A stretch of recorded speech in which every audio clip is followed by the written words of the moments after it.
Wow, this house is cute. But can I really get in the game in this economy? I do have savings, and I am responsible-ish.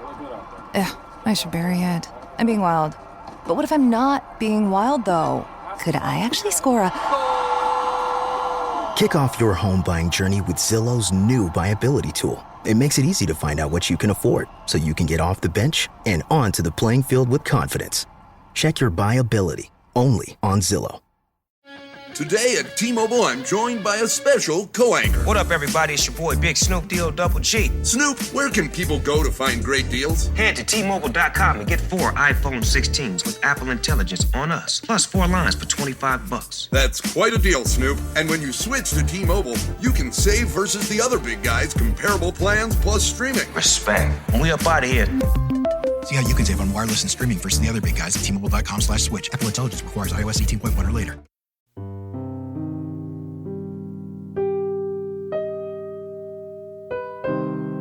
You're listening to the Wrong Station Pledge Drive. This episode was made possible with the support of our listeners on Patreon. Consider visiting patreon.com/thewrongstation for bonus episodes, behind-the-scenes discussions, our new book club, and so much more.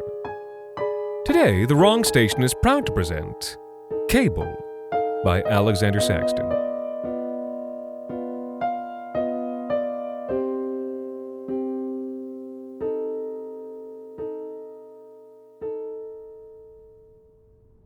He remembered standing in the office on shore, staring at the telegraphy cable map. The whole world bound in those red lines, islands and continents strung together like beads on a strong wire.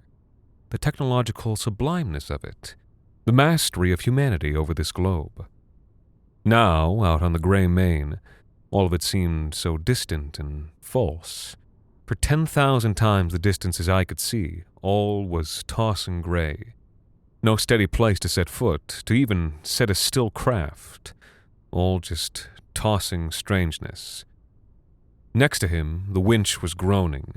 Something on the seafloor caught, and the amber witch trembled a little. What does it mean? He spoke softly, even though the whole ocean separated their ship from anyone who could hear. Molly, the first mate, just shrugged. Could be a couple things, she said. Most likely just a little bit of extra resistance where it was buried deeper on the sea floor. And less likely? Well, you never know. Strange winds blowing down on the abyssal plain. It could be unexpected debris. He smiled. Amelia Earhart's plane or something like that. Something like that. You know, the ship we're named after, back in the 1870s, almost went under trying to repair a cable. The thought killed his smile. The thought of slipping under freezing, slate-gray waves, disappearing. And as he thought this, the winch groaned again, and the whole ship trembled. Something heavy on the line. What happened to it? Oh, well, they caught a whale. Sort of. There was a place where the cable went over an underwater cliff, and a whale tried to use it to scrape off barnacles, and got tangled in the loops and drowned. The thought sickened him a little. He had seen whales up close before, the unthinkable size of them, extraordinary mass, like gods, but still so tiny in the sea. Like minnows in a lake, even their great lives worth nothing in the deep. Now the winch howled, and the ship shook violently and pitched over onto one side, so that her gunnels were only a few inches shy of plunging underneath the water's surface. Molly was shouting, and everyone was shouting, and all hands surged on deck, and the captain was shouting, "What the hell is going on?" And Molly was screaming that something was caught on the cable, and he, the boy who had stared in such wonder and pride at the maps back on land, grasped hold of the gunnels and stared down into the gray-black water as something massive moved up toward him at the speed of the winch. "We have to cut loose," Molly shouted. "Kiss our salaries goodbye?" The captain's response, "Not on your life. It is on my life. It's on all of our—" But her tirade was cut off by the boy at the gunnels as he threw out one hand and pointed. "Look, it's almost here." And out of the darkness, it coalesced, a perfect set of flukes, maybe 12 feet wide, and attached to it a tail widening into the rotting form of a huge dead whale, all double-wrapped in coils of barrel-width thickness telegraphic cable.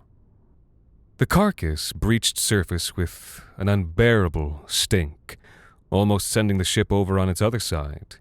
The sigh of tissues releasing gas in low pressure, the wet slap of rot sloughing away, the body still buoyant toward the tail and supported by the winch, the animal's head trending down toward the seabed, so decomposed and heavy with feeding half-inch sea lice that it was almost down to naked skull.